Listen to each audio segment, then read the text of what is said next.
Elhamdülillahi Rabbil alemin. Ve salatu ve selamu ala Resulihi Muhammedin ve ala alihi ve sahbihi ecma'in. İnşallah Bulugul Maram kitabına sabak tuğlantağız. Bugün ikinci sabak. Bugünkü hadis ayet şetat ve an Abi Umama el-Bahili radıyallahu anhu kal Resulullah sallallahu aleyhi ve sellem. Abu Umama el-Bahili degan sahaba rivayet kılıtat. Peygamber sallallahu aleyhi ve sellem şunday deb aytdi. İnnel mâ'e la yunaccisuhu şey'un illa ma galaba ala rihihi ve ta'mihi ve lawnihi. Akhrajahu İbn Mace ve da'afahu Ebu Hatim. وللبيهقي الماء طاهر إلا إن تغير ريحه أو طعمه أو لونه بنجاسة تحدث فيه. Peygamber sallallahu aleyhi ve sellem aytdı. Çınında sunu eşteke najas kıla albaydı. Bir gana öңүнү же болбосо дамыны же болбосо жытыны өзгөрткөн нерсе гана ne kılat? Najas kılat dedi. Bu hadisinde İbn Mace rivayet kılgan dedi. Jana Abu Hatim Ar-Razi daif deb hüküm bergen. Daif ne sahih emas, ne da sığırın degen ha. Bayhaqi rivayetinde gelet deydi. Bayhaqi rivayetinde su çınında taza, anı bir gana jытыны özgörtkön nerse, je bolboso damını özgörtkön nerse, je bolboso öңүнү najas nerse menен özgörgөн bolso ошондо gana najas bolot dedi. Bu hadis daif hadis. Bu hadisinde daif eken deyin İmam Şafii rahimahullah, Cenab-ı Hatim, Daraqutni, Bayhaqi, Tahavi bir neçe alımlar daif deşken. Cenab-ı olsa Navavi rahimahullah alımlardan icma eskergen bu hadis daiftir. Yeme bu hadiste iki mesele var. Birinci hadiste, birinci rivayette bu hadis iki rivayetine geliyor, iki jolmaya geliyor. Birincisinde Peygamberimiz aytdı. Su najas, sunu eşteke najas kıla albaydı. Bir gana damını, öңүнү, jытыны özgörtkön nerse gana najas kıla alat dedi. Bu yerde jana degen söz mü? Wow degen atfta. Jana degen sözdü bildiret de, wa degen söz wow. Öңүнү, jana damını, jana jытыны deb aytып atat birinci rivayette. Düşünüzler birinci rivayette ne de atat? Jana degen söz menen. Öңүnү demek bu hadisten düşüne turgan nerse birinci rivayetten. Uşul üç sıfatı çoğu özgörülse oşunda najas bolot degen düşünüz. Birinci rivayette. İkinci rivayetin, Bayhaqi rivayetin paydası ne? Au degen, je bolbosa degen söz menen. Öңүnү, je bolbosa tüsünü, je bolbosa damını özgörtkön nerse. Dagı koşumça söz, eğer de oşol najas nerse bolsa deb aytып atat. Çünkü iki rivayet paydası. Demek bu hadisten düşüngön nerse üçöğü çoğulup özgörse emas. Üçöğü birden özgörse dağın. Bir sıfatı oşo üçöğün bir sıfatı özgörse dağın. Jana najas nerse menen. İkinci mesele su eğer de uşul üç negize başında biz başka hadislerde alıp öttük. Sunun bardıq türü taza dedi. Ana eşteke najas kıla albaydı dep. Kayсы nerse kaçan su najas bolot, al jönünde kelet dedik. Bu uşul hadiste kelet. Başında ayttık, su ekele türden bolot. Taza su jana najas su dep. Taza suunun hükümünü aldık. Bardıq sular negize asıl taza. Bardıq sular kanday gana su bolbosun. Yani ikinci türü najas su. Najas su kaçan najas bolotken uşul hadiste gelgende iki nerse çok olsa. Birincisi janagı üç nerse, üç sıfattan birisi özgörse. Jıtı, je öңү, je bolboso damı. İkinci nerse oşol najas nerse menen özgörgön bolsa. Çünkü najas nerse menen özgörgön bolsa oşondo su najas bolot. Bu suunun najas türü, ikinci türü oşul najas türü. Yemi bu hadis daif de hadis deb ayttık. İki rivayetten daif. Bирок ne? Alımlar bu hadistin manesi tuğra ekendiginde sahih tuğra uşul najas nerse menen üç sıfattın birisi özgörse najas bolot ekendiginde bir pikirge kelişip icma tüzülgөн. Çünkü al icmada bir neçe alımlar eskerişken İbnül Munzir, İbn Kudama, İbn Abdülbar, İbn Teymiye bir neçe alımlar ne bu talaşsız degen alımların arasında bir pikirge. Demek bizde sunun bardığı negize. Bulaktan çıkan su bolsun, asmandan düşkön su bolsun, dengizden su bolsun, kanday gana su bolsun, taza al. Az bolsun, köp bolsun, taza. Oşol su kaçan najas bolot? Taza degenden maksat darat alsaң bolot, жуунсаң, гусул кылсаң болот, жарактуу болот, ha? Kaçan najas bolot? Эгерде ошол суу najas нерсе менен, najas bir zat menен дамы же болбосо, өңү же болбосо, не түсү өзгөрүп калган болсо, жыты өзгөрүп калган болсо, не najas болот. Бул талашсыз ижма маселе. Түшүнүктүү, ha? Андан кийин Мындан түшүнөбүз, najastan башка нерсе менен өзгөрсө, najас эмес, таза нерсе менен өзгөрсө, najас болбойт ал суу. Таза нерсе менен суу өзгөрсө. Эми ошо таза менен өзгөргөн нерсе суу эки абалда болот. Биринчиси, бир таза зат менен өзгөрүп кеткен болсо, бирок ошол өзгөргөндө суу атынан, суу деген аттан чыгып кеткен болсо, башка аталышка өтүп кеткен болсо, анда эмне болот? Ал суу болуп эсептелинбейт. Ал таза бойдон калат заты, бирок эмне? Ага даарат алсаң болбойт, жуунсаң болбойт. Мисалы үчүн, сууга чай кошуп койсоң, кофе кошуп койсоң, ал суу эмес, чай болуп калды. Түшүнүктүбү? Ушундай нерсени кээ бир суу үч түрдүү деген алымдар айтат да, таза нерсе менен өзгөргөн болсо, ал суу тахир, өзү таза, бирок тазалансаң болбойт, суу деп аталышат. Ал суу болуп аталынбайт ал. Айтат суу эки түрдүү деген алымдар, ал суу башка нерсе менен өзгөрсө, ал башка затка өтүп кетти. Чай салсаң не? Чай болуп калды. Кофе салсаң кофе болуп калды. Ал бирок таза, ичсең боло берет таза, бирок дааратка жараксыз, жуунганга жараксыз болот. Түшүнүктүбү? Бардык таза зат менен аралашкан нерсе эгерде суу атын өзгөртүп койгон болсо, анда даарат алсаң болбойт ал сууга. Экинчи өзгөрүүсү таза нерсе менен. Таза зат менен өзгөргөн болсо, бирок суу деген аттан чыгып кеткен жок. Суу деген аты калган болсо, анда ал жарактуу болот, даарат алсаң. Мисалы үчүн, көлчөктө суу турган болсо, топурак түштү, ылайка болуп калды. Ылайка, бирок суу дейсиң да, ылайка суу деп айтасың аны. Түшүндүңбү? Бирок аябай эле көп түшүп туруп, ылай болуп калсачы, анда суу эмес уже. Ал суу болбойт, ылай болуп аталынат. Суу деген аталышы калган болсо, ал бозурайып калса деле, эмне? Дааратласаң болот. Ошондой эле жалбырак түштү. Жалбырактар түшүп калды көлчөктө турган сууга. Жалбырак таза, саргайып калды, өңү өзгөрүп калды. Бирок көргөнүңдө эмне дейсиң аны? Суу дейсиң, суу саргайып калыптыр. Ага алсаң болот. Түшүнүктүбү? Таза зат менен өзгөргөн демек эки түрдүү болот. Биринчиси суу деген атын өзгөрүп салса, анда алсаң болбойт. Экинчиси суу деген аты калган болсо эле, анда ал жарактуу болот. Түшүнүктүү да бул хадис, Андан кийинки хадиске өтөбүз. وعن ابن عمر رضي الله عنهما أن النبي صلى الله عليه وسلم قال إذا كان الماء قلتين لم يحمل الخبث وفي لفظ لم ينجس أخرجه الأربعة وصححه ابن خزيمة وابن حبان. Бул хадисте Абдулла ибн Умар радыйаллаху анху айтып атат. Пайгамбарыбыз саллаллаху алейхи ва саллям ушундай деп айтты. Эгерде суунун өлчөмү куллатейн болсо, эки кулла деген идиштин аталышы, бир ченемдеги идиштин. Алымдар 180 литр дейт, 200 литр дейт, кыскасы бир ченемдеги кулла деген идиштин аталышы да, чака сыяктуу чоң. Ошол эки куллага жеткен болсо дейт, Пайгамбарыбыз айтып атат, эки куллага жеткен болсо, ал najас болбойт. Ага najас аралашса дагы эмне таза болуп тура берет. Же болсо najаска айланбайт деди.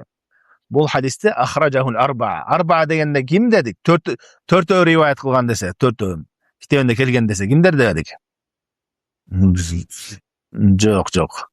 Ма адас саласал уал дейт. Башындагы үчөөнөн башкасы деген. Ахмад, Бухари, Муслимден башка төртөө. Абу Дауд, Тирмизи, Насаи, Ибн Мажа. Төртөө риваят кылган. Жана Ибн Хузайма жана Ибн Хиббан деген алымдар сахих деп өкүм берген деди. Бул хадисте дагы эмне? Ибн Байхақи, Жаузакани деген бир нече алымдар сахих деп өкүм беришкен. Бул жерде Пайгамбар саллаллаху алейхи ва саллям көп суу менен аз сууну айырмалап атат, Эгерде суу ушундай өлчөмгө жеткен болсо, анда ал najас болбойт деди да. Ушул хадистин негизинде алымдар эки ойдо. Кээ бир алымдар айтат, демек бул хадистин мафхумул мухалафа, тескери түшүнүгү ошодон аз болгон болсо, куллатейнден аз болгон болсо, анда najас тиери менен ал najас болуп калат деди. Андан көп болсо, najас түшсө дагы najас болбойт, качан жанагы 3 сыпатыны өзгөртсө najас болот деди. Түшүнүктүбү? Демек бул жерде алымдар биринчи ой, көп суу менен аз сууну айырмалап атат. Көп суу канча десе, ченеми, куллатейн дейт. Ошо куллатейн деген идишке жеткен. Примерно 200 литр дешет. 180, 220, 200 деп ошонун тегерегинде алымдар чектешкен. Ошончо литр суу болсо, ага najас түшкөн болсо, ал najас болбойт. Качан гана жанагы 3 сыпатын бирөөсү өзгөрсө, ошондо najас болот. Андан аз болгон болсо эмне? Najас түшөрү менен гана najас болот. Өзгөрбөсө дагы. Түшүнүктүбү? Жана сыпаттар өзгөрбөсө дагы najас түшөрү менен najас. Бул биринчи ой, алымдардын биринчи ою. Экинчи ойдогу алымдар айтат, бул хадис биз жанагы эле эрежедебиз дейт.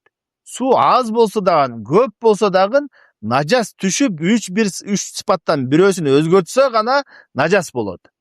Бул хадисти hadistin teskeri түшүнүгү dalil болбойт дейт. Mafhumul muhalafa деген teskeri түшүнүк. Пайгамбарыбыз айтты, куллатейнге жетсе нажас болбойт деди. Демек, куллатейнге жетпесе нажас түшөр менен нажас болот деген маани бул туура эмес деди. Не себептен туура эмес дегенде, ал алымдар бир нече жооптарды айтып. Биринчиден, бул хадис Пайгамбар саллаллаху алейхи ва саллям өзү баштап адамдарга айткан жок муну. Муну суроо, сахабалар сураганда суроого жооп иретинде айтып атат. Түшүнүктүбү? Мисалы үчүн Пайгамбар саллаллаху алейхи ва саллям сахабалар сурады, Мединанын атырабында эмне кудук булактар болот, ал жерге ардекелер түшөт деди. Ошол нерселерден дарат алабызбы дегенде, Пайгамбарыбыз айтты, "Идакан ма куллатен лам яхмун хабас." Эгерде суу ушунча өлчөмгө жетсе, нажас болбойт деди. Демек, Пайгамбар саллаллаху алейхи ва саллям бул жерде баштап айткан жок аны. Аны жооп иретинде айтып атат. Усул фикте эреже бар. Бул алымдардын арасында талашсыз эрежелерден бир пикирге келишкен. Эгерде кайсы бир хадис жооп иретинде, суроого жооп иретинде келсе, анын мафхумул мухалафа тескери түшүнүгү далил болбойт. Муну Majid Ibn Taymiya чоң атасы чоң алым болгон. Жана Ibn Taymiya өзү да эскерген, ижма эскерген. Бул эреже туура экендигине. Түшүндүңбү? Бул биринчи эреже. Биринчи жооп. Экинчиден, бул хадисти Абдуллах ибн Умар риваят кылды. Абдуллах ибн Умардан жалаң гана Мединалык алымдар риваят кылган. Мадани деп коет. Бул хадис махраджуху мадани. Ошо Ибн Умардан Мадиналык алымдар гана риваят кылган. Ошол Мадиналык алымдар риваят кылгандар эч бири бул хадистен ошондой чек аз суу менен көп сууну айырмалоо деп түшүнүшкөн эмес. Түшүнүктүбү? Алардын баардыгы эмне? Суудун айырмасы жок. Нажас менен качан өзгөрсө гана нажас болот, болбосо нажас болбойт, аз болсо да көп болсо деп айтышат. Бул жана хадистин мафхумул мухалафа тескери түшүнүгүнө амал кылышкан эмес. Демек, хадисти риваят кылгандар жакшыраак түшүнүшкөн муну. Түшүнүктүбү? Башкаларга караганда. Үчүнчү жооп. Куллатайн деген өлчөм, ошо куллатайн деген эки кулла идиши деп атат. Эки чака дейли, же болбосо эки канистер дейли. Ошол айткан идиштин өлчөмү шариатта так эмес. Так далил жок. Канчалык десе кылале хажыр деп коюшат. Хажыр деген жерден ошонун өлчөмү деп айтышкан да. Ошо кылале хажыр максат экендигине далил жок өзү. Экинчиден, хажыр деген жердин идиши деген ошого далил жок. Экинчиден, ошол мейли ошо кылале хажыр деген жердин идиши болсун, өлчөм болсун, ошол өлчөм өзү талаштуу. Алардыкы дагы бирдей эмес, бирдиктүү эмес да. Чоң айырмачылыктар бар. Түшүнүктүбү? Эгерде шариатта бул максат болгондо, ушул ченем сууну айырмалоо максат болгондо, так бир далил келмек да буга. Демек, так далил жоктугу бул эмне? Бул максат эмес экендигине. Демек, биз жанагы эле эрежеге кайтабыз. Суу аз болсо дагы, көп болсо дагы не качан үч сыпаттын бири өзгөргөн болсо гана нажас болот. Эгерде өзгөргөн эмес болсо, анда аз болсо да көп болсо да нажас менен не нажас болбойт. Түшүнүктүбү? Эми бул хадисте да ошол эки маселе. Биринчиси эмне? Ошол азыр айтып өткөн суу аз болсо дагы, көп болгон болсо дагы ага дарат алса болот, нажас түшсө дагы, эгерде өзгөргөн эмес болсо. Түшүнүктүбү? Бул имам Ахмад рахимахуллахтын бир риваяттагы ою. Эми ушул жерде кээ бир алымдар айтышат. Ал нажас болуп калбайт дейт, нажас түшсө. Бирок эмне тазаланса болбойт деп айтышат. Түшүнүктүбү? Бирок туура ой боюнча ал нажас эмес, тазаланса да болот. Анткени Пайгамбар саллаллаху алейхи ва саллям айтты, биз башында алып өткөн, иннал ма tahurun la yunajjis shay. Суунун баардыгы таза, аны эчтеге нажас кыла албайт деди. Аллах таала Куранда айтат, афалам таджиду ма фатаяммаму. Эгерде суу таппасаңар, анда таяммум кылыңар. Суу дегенде белгилүү бир сыпаттагы сууну чектеген жок. Баардык суу. Кандай гана бир суу таппаган болсоңор, анда не кылгыла деди? Анда эмне деди? Суу таппасаңар, таяммум кылгыла деди. Демек, кандай гана суу болбосун, бир гана нажас менен өзгөргөндө гана өзгөрөт. Буга далил ижма. Түшүнүктүбү? Демек, бул хадистин өкүмү түшүнүктүү болду. Бул чек болбойт суунун аз же көп экендигинде. Бизде жанагы эле эрежеде калабыз. Бул оңой дагы, туурасы да ошондой да. Суу качан нажас менен өзгөргөн болсо болду, анда албайсың. Андан кийинки хадис. وعن أبي هريرة رضي الله عنه قال رسول الله صلى الله عليه وسلم. Abu Hurayra radıyallahu anh rivayet kılıp atat. Peygamberimiz sallallahu aleyhi ve sellem aytdı. La yagtasilu ahadukum fil ma'i daim ve huwa junub. Akhrajahu Muslim. Sizlerden biröňөр junub awalında. Junub degen ne? Junuş, gusul vacip bolgan awallar. Ayalına koşulganda, bel uruk çıkkanda, oşonu junub dep koyat.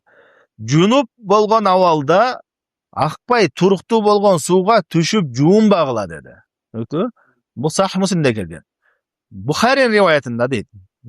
La yabulanna ahadukum fil ma'i daim alladhi la yajri thumma yaghtasilu fihi. Силердин бирөөңөр эмне? Акпай турган сууга зара кылып туруп, анан ошондон кайра жуунбасын деп атат. Түшүнүктүбү? Вали Муслимин, Муслимдин риваятында минху андан алып та жуунбасын. Ага түшүп та жуунбасын, алып та жуунбасын деп атат. Зара кылыпчы. Вали Аби Дауд, Абу Давудтун риваятында ага зара кылып алып, жунуптан жуунбасын деди. Түшүнүктүбү? Бул хадис жогоруда эскергендей Бухари Муслимде келген хадистер, сахih хадис.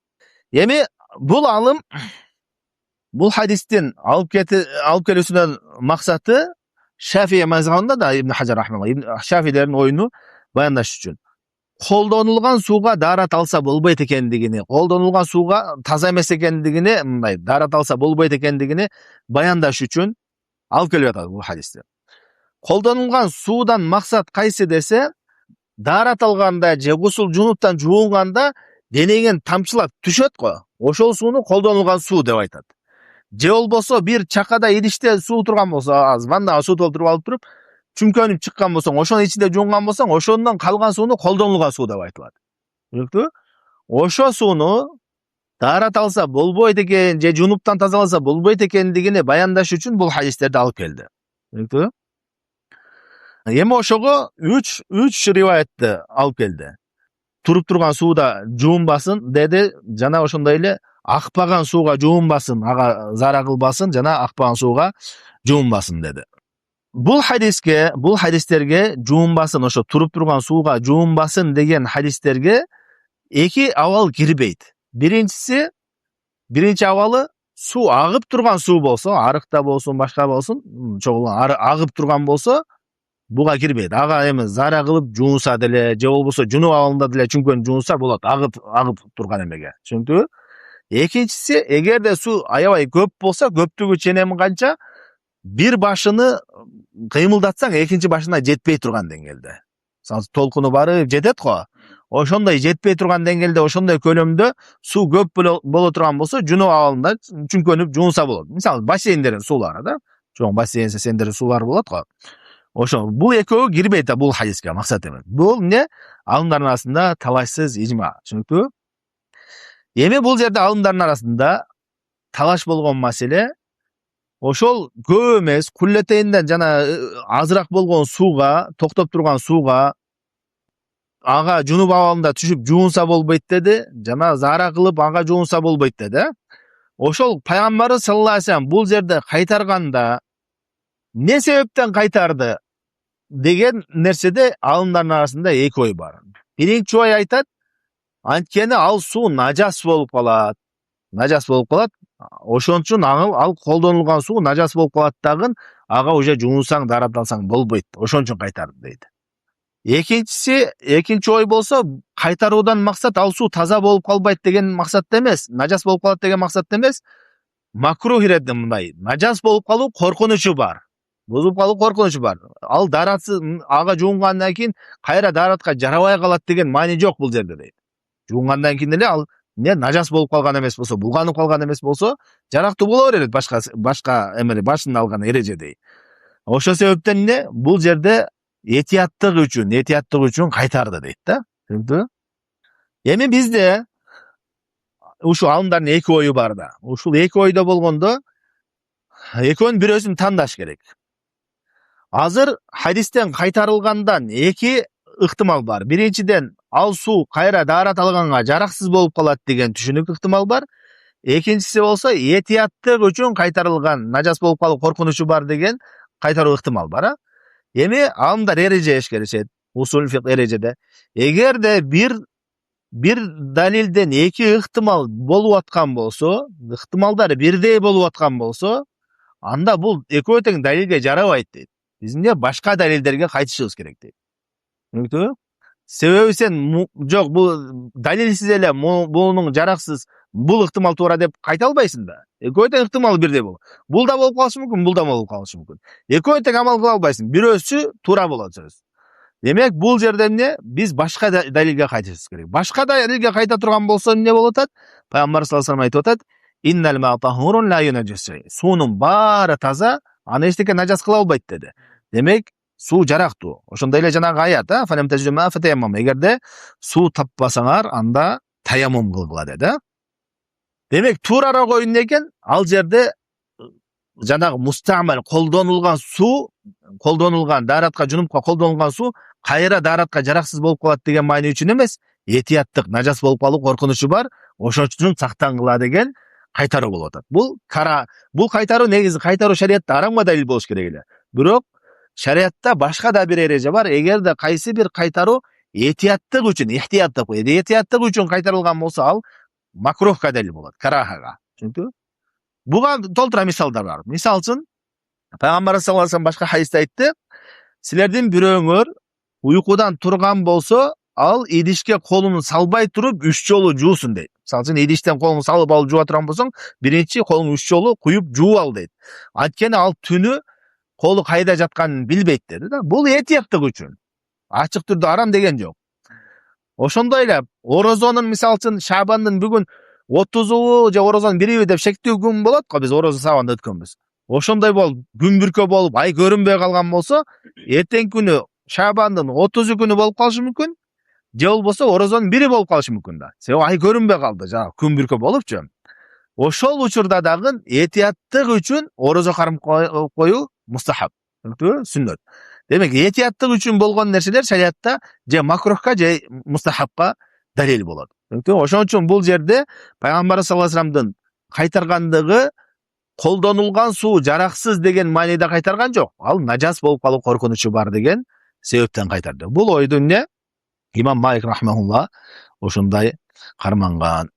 Демек, бул жерде маселе, эгерде суу, бул негизги бул хадистерди алып келүүсүнөн максат колдонулган суу нажаспы, нажас эмеспи, кайра колдонулган суу дарат алса болобу, болбойбу деген маселеге алып келген. Туура ой боюнча эмне? Колдонулган сууга дагы дарат алса болот. Мисалы үчүн, ваннага суу толуп турган болсо, ага кирип туруп эркек киши жунуптан бир чүмкөнүп алды, кайра эле артынан аялы кирип туруп чүмкөнүп алса, болот, жарактуу боло берет. Түшүндүңбү? Бирок эмне? Макрух. Ошо токтоп турган суу. Бул токтоп турган сууга тиешелүү. Агып турган суу болсо эмне? Боло берет, жууна берсе көтөң. Жана ошондой эле аябай көп болбогон, көлөмү азыраак сууларга тиешелүү. Жана көп болсо ал тиешеси жок. Түшүндүңбү? Устаз, ушундай жалпы суу өзгөрүп, жана нажас болуп, же бетине бөлөк нерсе өзгөрсө, дарат алса болбойт деп коет.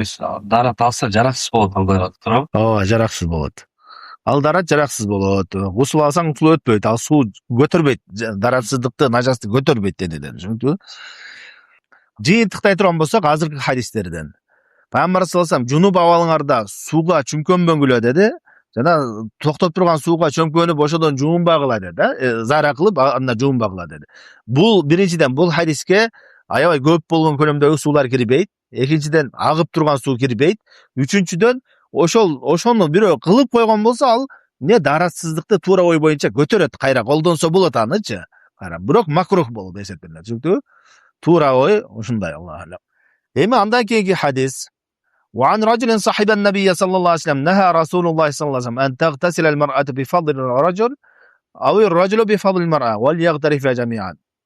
Пайгамбар саллаллаху алейхи вассалам чогуу жүргөн бир кишилерден бирөөсү риваят кылып атат. Пайгамбар саллаллаху алейхи вассалам аял киши эркектен ашып калган сууга жуунуудан, же болбосо эркек аялдан ашкан сууга жуунуудан кайтарды, бирок экөө тең чогуу жуунсун деп атат. Чогуу бир идиштен жуунсун, бир заматта жуунса болот, бирок эмне бириден калганда бирөө жуунбасын деп атат. Бул эмне Абу Даудта, Насайда келет, жана иснады сахих деп Ибн Хажар айтып атат. Кийинки хадис азыр 3-4 хадис бир эле маанини берет. وعن ابن عباس رضي الله عنهما أن النبي صلى الله عليه وسلم كان يغتسل بفضل ميمونة رضي الله عنها أخرجه مسلم. Sahih Muslim'de Abdullah ibn Abbas rivayet kılıp atат. Peygamber sallallahu aleyhi ve sellem Maymunadan kalgan, Maymuna deb ayalına, oşodan kalgan suga juunchu dep atat da. Söktü. Abdullah ibn Abbas radıyallahu anhu'nun hadisi Sahih Muslim'de kelgen. Maymunadan kalgan suga juunat depçi. Bирок бул риваятты, ушу Сахих Муслимде келген риваятты Имам Ахмад рахималлах даиф деп айткан. Чүнктү? Анын иснадында бир нече сөздөр бар, аларды бизге кереги жок. Кыскача эле Имам Ахмад рахималлах даиф деген. Бирок ушул эле хадис Buxariyda, Muslim'de başka hadis başka rivayette gelgen, Buxariyda da gelgen, Muslim'de İbn Abbas. Annen Nebiye sallallahu aleyhi ve sellem ve Maymuna kana yagtasilan min inan vahid. Peygamberimiz sallallahu aleyhi ve sellem jana Maymuna ekovi birigi bir idişten juhunuşçu deydi. Demek tuğra rivayeti bu hadisten. Tuğra rivayeti Abdullah ibn Abbas'tan Peygamber sallallahu aleyhi ve sellem Maymuna'nın kalgan susuga juhunatile degen bu tuğra emes rivayet. Tuğra rivayetinde Maymuna menen Peygamberimiz çoğu juhuncu degen tuğra rivayeti. Çünkü andan keyin bu hadisde de okuyla andan keyin çoğu meselelerimiz. Ve li ashabi sunan igtasala ba'd azvajin Nebi sallallahu aleyhi ve sellem fi cefnedin feca'a Nebi sallallahu aleyhi ve sellem li yagtasila minha faqalet. Peygamber sallallahu aleyhi ve sellem'in ayollarının birisi bir cefna degen idişti nemesi. Çoğun idiş adam düşe durgan oşonda idişte juundu dedi. Andan ki Peygamber sallallahu aleyhi ve sellem gelip oşoda juunayın degende al aytdı inni kuntu junuban men junub awalda bolçumun dedi. Oşonda faqala innel ma la yejnub. Çınından ne? Su junup bolbayt dedi Peygamber sallallahu aleyhi ve sellem. Bunu Tirmizi jana İbn Huzayma sahihte aytkan dedi. Bu hadis negizi hadisти Nasai'de gelgen dedi.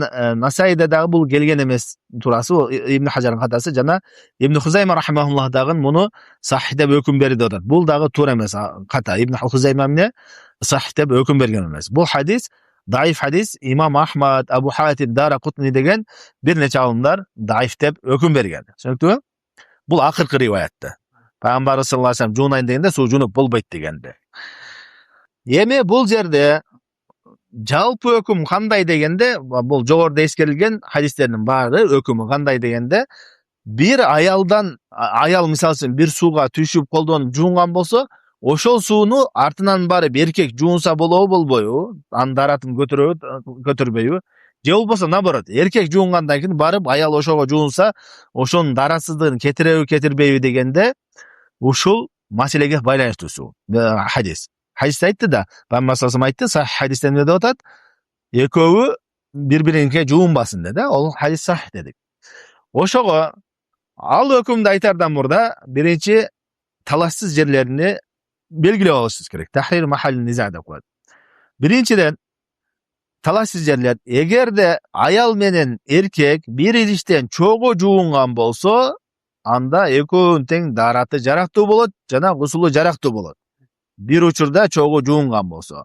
Буга жанагы Ибн Аббастын туура риваяты да далил болот, Пейгамбер саллаллаху алейхи ва саллям жана Маймуна bir идиштен bir учурда жуунушту. Жана бул эмне? Бул алымдардын арасында ижма, талашсыз маселе. Түшүндүңбү? Экинчиден алымдардын арасында талашсыз болгон ижма маселелерден Egerde ayal kişi güyösünün kalgan suga, erkekten kalgan suga juunsa al dagı jaraktуу bolot ekendiginde jana hadisten ne icma çıgarıp atat bunu. Jaraktуу bolot ekendiginde icma var, alımlar Navawi rahimahullah eskerет. Jana ошондой эле Abdullah ibn Serjis деген sahabi ушундай деп fatwa bergen. Түшүнүктүбү? Demek birinci avalı ekөө birge juungan bolsa bolot, jaraktуу bolot. Al эми ayal kişi erkekten kalgan suga juunsa aldağı darаты жарактуу болот, гусулу жарактуу болот. Мисалы үчүн ваннага биринчи күбөсү түштү, андан кийин келип туруп аял түшкөн болсо аялыныкы жарактуу болот. Hadiste бирок экөөнүкүнү жараксыз деди. Аял эркектен калган суга жуунса дагы, эркек аялдан калган суга жуунса дагы деди. Бирок эмне аялдыкы жарактуу экендигини ижма баяндап атат. Түшүндүңбү? Сахабалардын фатвасы ижмага кошо сахабалардан фатва келип атат. Түшүндүңбү? Emi üçüncü havalı erkek kişi ayalından kalgan suga juungan bolsa. Ayaldan halat bihil mar'a deydi. Ayal özünçe halat degen halva dep negisi arap tilinde hiç kim görünbögen nerseni aytat da görünbögen jerde juungan bolsa deyipçi. Bul jerde halat degenden maksat, görünbögen degenden maksat sen ayalın juunуп аткан көрүп турсаң деле al sen şerikteş bolbay özü juungan suga aytılат. Görбөгөн суу эмес. Мисалы үчүн жана айткандай bir идишке түшүп жуунду, ошондой суулар болгон болсо ошол максат. Түшүнүктүбү? Мисалы үчүн идишке жүмкөнүп жуунду же болбосо идиштен усул абалында колун салып ошого алып жуунду, ошол аялдан калган суу болуп эсептелет. Аялдан калган суудан максат эмне экен?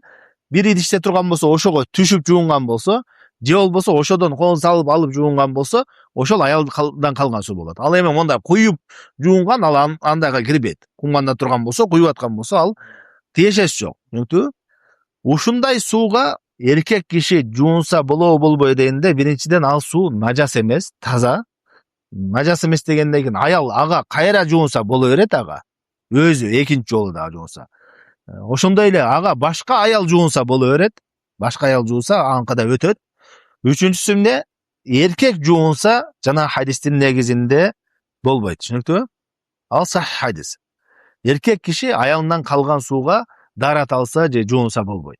Муну не себептен десе, не себептен дей турган болсо, хадисте экөө тең келди го десе, эркектикине жуунса болот экендигине Абдуллах ибн Сиржис деген сахабанын фатвасы жана ошондой эле аалымдардын ижмагы далилдеди. Буга далил келген жок, өзүнчө далил келген жок, ошон үчүн болбойт. Не себеп десе, ал Аллах ала тааббуди, мындайча айтканда, себеби, хикматы, данышмандуулугу белгисиз. Биз не шариятта анын себебин билсек да, билбесек да ээрчийбиз. Түшүнүктүбү? Ошон үчүн аялдан калган сууга эркек киши жуунса же дарат алса болбойт. Иштенден кол менен алып жууган дедисе. Ошого салып жуунган дарасы. Кирбейт. Чөмүш мисалы сууга салынган эмес болсо, сууга өзү түшкөн эмес болсо ал кирбейт. Түшүнүктүбү? Аялдар кыскача.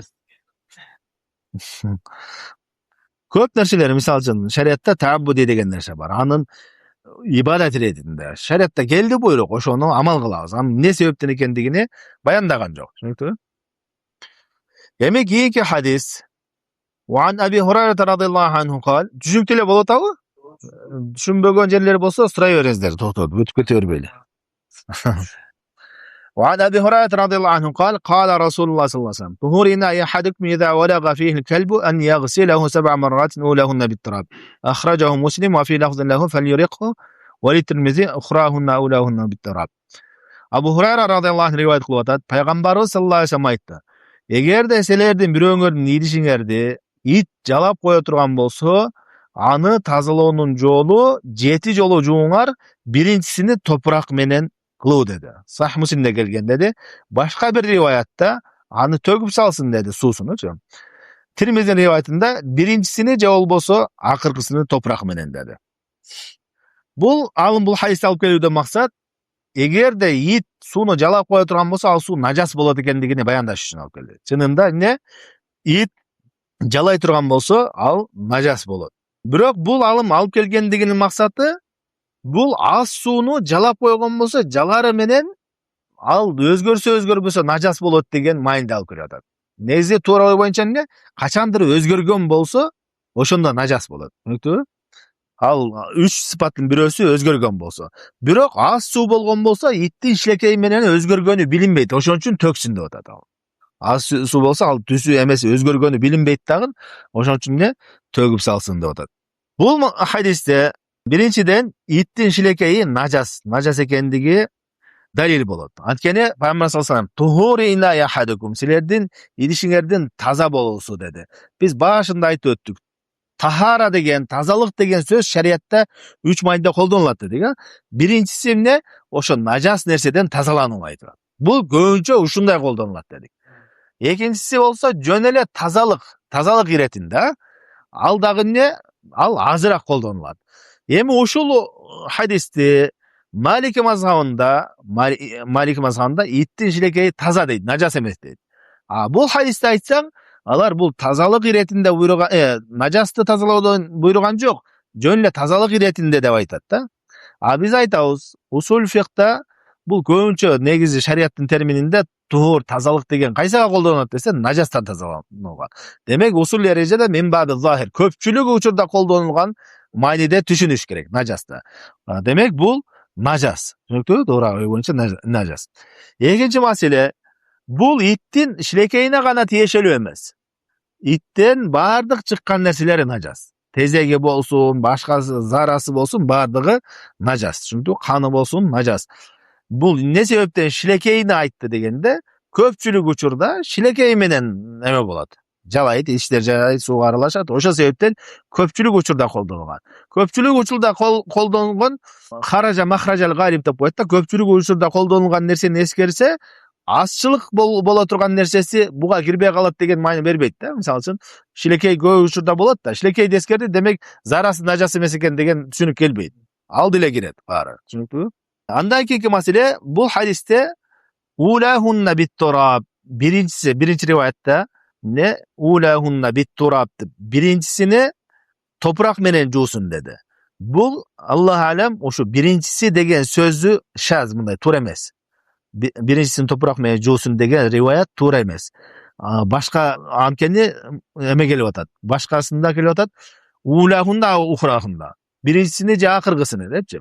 Ошон үчүн туурарак риваят башка хадисте келет. Сахih Муслимде келет бул да. Абдуллах ибн Мугаффар деген сахаба риваят кылат. Туура риваят не ва'аффируху самина бит-тураб. 8-чисини топурак менен кылгыла деген. 7 жолу жууп, 8-чисин топурак менен кылуу ушул туура риваят деп айтат. Бул ойду Хасан Басри жана Имам Ахмад рахималла айткан, жана Ибн Мунда деген айтат. Ушул риваят туурарак жана ушул риваятка туура амал кылуу дейт. Андан кийин алымдар айтат. Бул жерде топурак өзү максат. Мындайча айтканда 7 жолу жууп туруп 8-чисини самын, мела, порошок менен жууп койсоң болобу, топурактан жакшыраак десем, жок, андай эмес. Топурак максат кылынган. Топурак менен кылуу бул шарт. Түшүнүктүүбү? Топурактын ордуна башка нерселер өтпөйт. Анткени алымдар айтат, топуракта бир өзүнчө бир өзгөчөлүк заттар бар. Жана ошондой эле не себептен топуракты буйруганы деле бизге белгисиз. Ошон үчүн топурак бул максат кылынган нерсе. Кум болбойт, топурак. Кийимди жаласа жөн эле жууп коесуң аны. Ошо нажас кетирсе эле болду. Идиш сууга, идишке. Алла. Бул хадис түшүнүктүү, Андан кийинки хадиске өтө турган болсок, وعن أبي قتادة رضي الله عنه أن رسول الله صلى الله عليه وسلم قال Abu Qatada radıyallahu anh rivayet kılıp atar. Peygamber sallallahu aleyhi ve sellem aytdı. Fil hirra, mışık jönünde suralganda aytdı. İnneha leyset bi necis, innema hiye minat tawafina aleykum. Al najas emes dedi mışık. Mışık suun jalap koysa, idişin jalap koysa, tamak jalap koysa al najas bolbойт деп атат. Ne sebepten dese, ne? Antkeni al silerdin içingerde aralaşıp jaşay turgan janavarlardır. Mындайча айтканда, andan saktануу kıyın. Ahrajahul arba ve sahhat Tirmizi ve İbn Huzayma. Bu hadisinde 4 talım rivayet kılgan. Buhari, Müslim, Ahmad'dan başkalar. Abu Davud, Tirmizi, Nesai, İbn Macalar. Jana Tirmizi, İbn Huzaymalar sahih deb öküm bergen. Jana oşondoy ele Al-Uqayli, Daraqutni, Bayhaqi degen bir neçe alımlar bunu sahih deb öküm berişken. Demek bu hadiste mışıktın ökümünü bayandap atat. Mışıktın keşikleri suuna jalap koygon bolsa al najas kılbayt ekendigi. Jana oşondoy ele bul jerde anын illaсын bayandap atat. Sebebin dagы. Sebebi ne degende al selege aralaşıp jaşayt, andan saktануу kıyın деп atat da oşon şariat уруксат берип атат жеңилдигинен. Ошол сыяктуу эле мышыкка окшош кайсы бир жаныбар болсо арам, мышыктын өзү арам да. Ошондой жаныбарлар болсо үйгө аралашып жашаган жаныбарлардын кечиктери да ушунун өкүмүн алат. Түшүнүктүбү? Кийинки хадисте وعن أنس بن مالك رضي الله عنه قال أنس بن مالك деген сахаба риwayat кылып атат. جاء عربي فبال في طائفة المسجد. Bir Arabi Bedouin geldi, Badavi gelip durup Peygamber sallallahu aleyhi ve sellem meclisinde bir жерine sıyıp saldı deydi. Fezecerahun nas. Ana adamlar ayağı katu kaytarganda fenehahum Nabi sallallahu aleyhi ve sellem. Peygamber sallallahu aleyhi ve sellem de jongo ula dedi. Felemma qada bawlahu. Al zarasını bütkönden keyin Amara Nabi sallallahu aleyhi ve sellem bi zanubin min ma'in fa uhriqa aleyhi muttafaqan aleyh. Bu hadis sahih Buhari Müslim'de kelgen. Peygamber ne kıldı? Bir çaka su alıp kelgilere dagın janagı zarasının üstüne koyup salgıla dedi. Al kezdе эмне мечитте жер топурак болгон, чынбы? Ошол топурактын сийгенде ошонун үстүнө куюп салгыла dedi. Бул хадисти бул алым алып келүүсүнөн максат нажас нерсе сууга түшсө өкүм башка, najastын үстүнө суу куюлса башка, ошону баяндаш үчүн алып турат. Түшүндүңбү? Эми бул Шафии мазхабын көбүнчө тастыктайт да. Бул алым эгерде жанагы хадистердин негизинде суу аз боло турган болсо, ага нажас тийген болсо гана нажас болот деп айтып атат да. Бирок туура ой боюнча эмне? Качан гана 3 эменин бирөөсү өзгөргөн болсо нажас болот деп айтты. Ал эми тескеринче эгерде суу нажастын үстүнө куюлган болсо, анда суу нажас болбойт. Наоборот, эмне? Тазалайт. Ошону баяндаш үчүн алып келди. Демек бул жерде суу, аз суу негизи булардын Шафийлер ою боюнча аз сууга кичине нажас тийип кетсе дагы ал нажас болуп калат да. Бирок эмне бул аз суу нажастын үстүнө коюлса нажас болбойт экендигин баяндайт деп атат да. Кандайча дегенде жана чакадагы суу аз да, ал булардын чегиндегидей эмес. Нажастын үстүнө куюп койгондо ал суу нажас болуп калыш керек эле да негизи. Нажас болбой, наоборот тазалап атат. Түшүнүктүбү? Ошол экөөнүн айырмалашы үчүн алып келди. Туура ой боюнча эмне? Туура ой боюнча суу нажас тийсе деле өзгөрбөйт. Экинчиден, нажас нерсе качан заты кеткен болсо таза болот. Ал суу менен кетсе дагы, башка зат менен кетсе дагы эмне? Нажас тазаланат. Түшүнүктүбү? Ошон үчүн алымдар айтат, туура ой боюнча нажасты кетирүүнүн жолунда ал сууга гана тиешелүү эмес. Суу менен гана тазаланбайт, чектелбейт. Эгерде жерге нажас тийген болсо, ал күн менен, шамал менен болуп атып, өзгөрүп, жыты, өңү кетип калган болсо, бул таза болуп кала берет. Себеби алымдар айтат, нажас бул айын, бир зат да, алчы. Нажасат айын, бир зат. Ошол зат бар болгон болсо, өкүмү бар болот. Ал жок болуп калды, демек өкүмү да жок болот деген майында. Ошол себептен Бухариде келет, Ибн Умар айтат: "Канатил килабу табулу ва тaqulu ва тадбуру фил масjid ва лам яркуну ярушуна шей мин залик." Иттер дейт, мешитке келип, сийип, эме кылып, келип кетип жүрчү дейт да мешитке. Бирок биз анын үстүнө эчтеке чачып куючу эмеспиз дейт. Ал убакыт өтүүсү менен өзү тазаланып калат. Андай шамал болуп, күн менен, ысык менен ошентип атып эле тазаланып калышчу дейт. Демек, нажас нерсе кандай гана нерсе, мисалы үчүн кийимиңе бир нажас тийип калган болсо, влажный салфетка бар болгон болсо, ошо менен же болбосо башка бир суюктук менен кетирип алсаң, жана нажасат кеткен болсо эле болду, ал таза болот. Түшүнүктүбү? Бул хадистен максат түшүнүктүү болду, а? Биринчиде Шафилердин ою боюнча аз суу нажас тиери менен нажас болот да. Ал эми аз суу нажастын үстүнө тийсе нажас болбойт экендигини баяндаш үчүн келди. Негизи туура ойду айттык. Суу нажас болбойт. Экинчиден, нажас качан кеткен болсо болду, таза болуп эсептелине берет. Кандай суу коюлса деле. Түшүнүктүбү? Ала берелиби? 2-3 хадис калды да. Эме идиш бөлүмүндө. Кийинки хадис Абдулlah ibn Umar radıyallahu anh rivayet kılat. Kala Resulullah sallallahu aleyhi ve sellem: "Uhillet lana meytetani ve daman. Amma el-meytetan fel cerad vel hut ve amma el-daman fel kabid ve at-tihal." Akhrajahu Ahmed ve İbn Majah ve fihi da'fun. Abdullah ibn Umar radıyallahu anhu rivayet kılat. Peygamber sallallahu aleyhi ve sellem aytdı. Bizge eki ölük adal boldu, jana eki kan adal boldu deydi. Al эми eki ölükten maksat deydi fel cerad vel hut. Dengizdin balıktары jana Jarat жанагы чеберткелер dedi. Ал эми эки кандан максат эмне? Жанагы уй койдун несі? Боору жана көктал, жана көктал болго, кабит деп көктал айтат. Же көкталба? Жок, кабит деп эмен айтат, а? Бор. Аттихал деп эмен айтат, көкталды. Кабит ошо боору жана көкталы дейт. Бул эмне хадисти Имам Ахмад жана Ибн Мажа риваят кылган, бул даиф деп өкүм берди. Бул хадис Пайгамбарыбыз саллаллаху алейхи ва саллям айткан экендиги, пайгамбарыбыздан хадис экендиги даиф. Бирок мауқуф Абдулlah ibn Умардын сөзү экендиги эмне? Сахих. Имам Ахмад жана Абу Хатим, Абу Зур'a разилер, Дара Кутни, Байхақи алымдар Абдулlah ibn Умардын сөзүдөн сахих деп айтышкан. Дайча айтканда хадисти пайгамбарыбыз айткан жок, Абдулlah ibn Умар айтып атат. Бизге ушул нерсе адал болду, жана ушу эки нерсе адал болду деп ушуну Ибн Умар айтып атат. Демек Ибн Умардын хадиси, Ибн Умардын сөзү бул далил болот. Ухиллат лана, бизге ушул адал кылынды, бул арам кылынды десе, сахабанын сөзү ал пайгамбарыбыз айткандай эле далил болот да. Анткени алар өзүнөн айтпайт да. Эми бул жерде аль-жарад вал хут деди. Хуттан максат айтты деңиздин балыктары. Балык өлүк болсо деле адал. Ошо деңиздин жаныбарлары. Эми жараттан максат бул жерде чеберткел эмес, алымдар айтат, мәлә нафсалсаилатуллаха, анын агуучу каны жок болгон жаныбарлар. Мисалы үчүн чиркей, чымын, ушундай кичинекей нерселер бар го. Ошолор сууга түшүп калса дагы нажас болбойт. Анын агуучу каны дегенде анда кан бар, бирок биз сыяктуу мындай тамырларында агып тураткан, постоянно айланган каны жок да, бир аз кан чыгат, андай эме болбойт. Ошондой жаныбарлар, чебертке ошондой жаныбарлар бар го. Көпөлөк, сөпөлөк, ошолордун баардыгы эмне? алар нажас эмес. Сууга түшүп калса деле, өлүп калса деле, эмне нажас кылбайт сууну. Түшүнүктүбү? Ошол максат ошондой.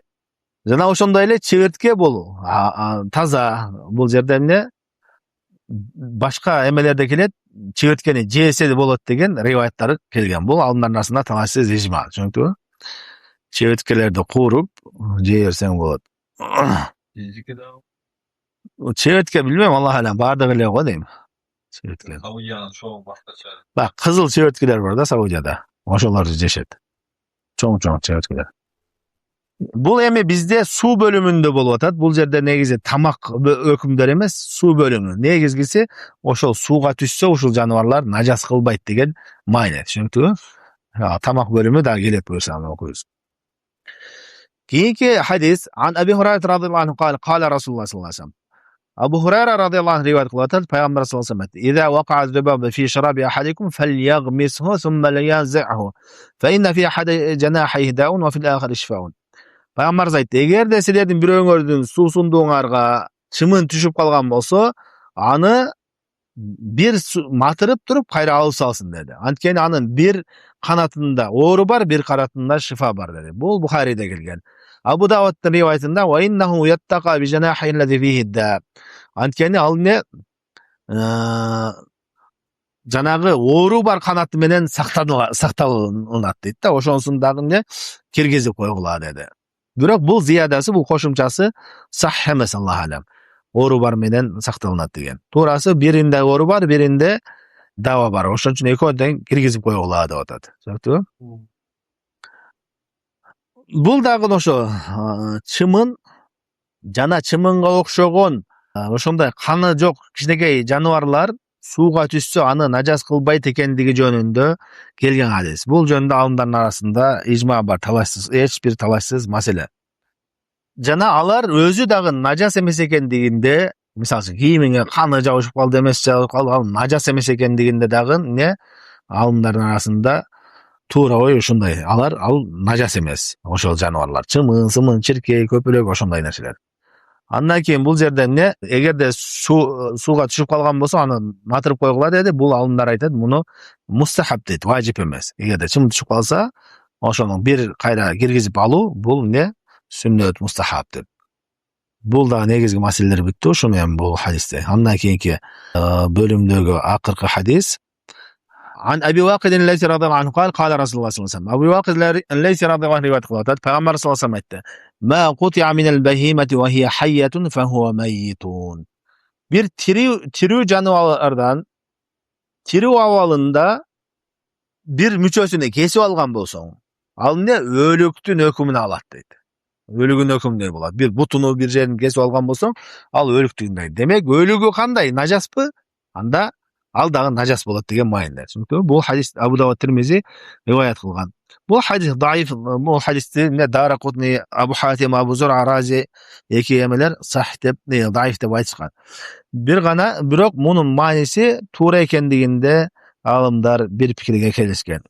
Бул алым бул хадисти алып келүүдөн максаты, эгерде ошол өлүк жаныбардан, тирүү жаныбардан бир мүчөсү кесилип калган мүчөсү болсо, ошол сууга түшүп калса, сууну нажас кылат экендигини баяндаш үчүн алып келди бул хадис. Түшүнүктүбү?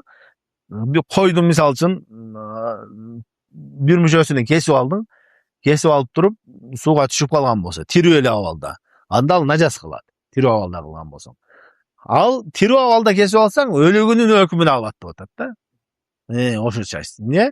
Өлүгү кой өлүп калган болсо нажас болот да. Баардык эле жаныбар өлүп калган болсо нажас болот, өлүк жаныбар. Демек, ал ошол сууну нажас кылат деген мааниде алып келип атат. Эми алымдар айтат. Жаныбардын бөлүктөрү эки түрдүү болот. Биринчи бөлүгү частьты мындай жашоо бар мүчөлөрү да, жашоо бар. Денелери, башка эмелери, башы, бул эмне? Кан жүрүп жашоо бар да бул эмелеринде. Ушундай бөлүгү кесилип түшкөн болсо, ал нажас кылат. Экинчиси болсо, жашоосу жок, мында кан жүрбөгөн эмелери. Мисалы үчүн, мүйүз, жүнү, териси эмес, жүнү. Булар нажас болбойт. Түшүнүктүбү?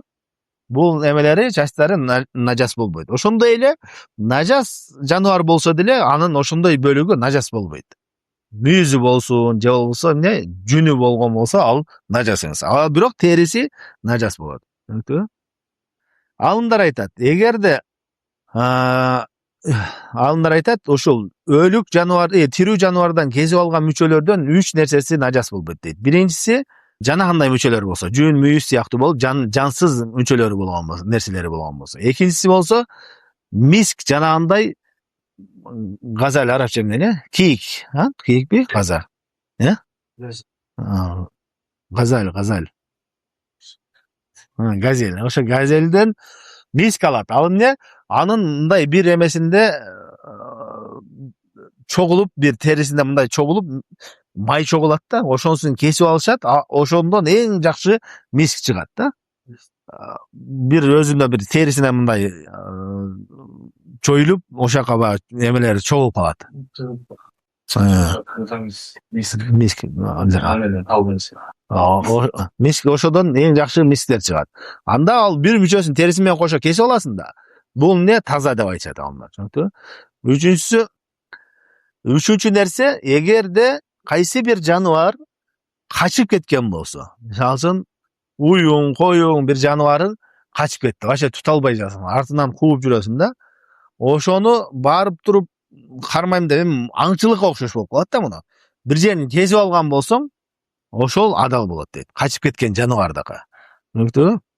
Ошол нажас эмес дейт. Ушуну менен иншалла суу бөлүмү бүтөт.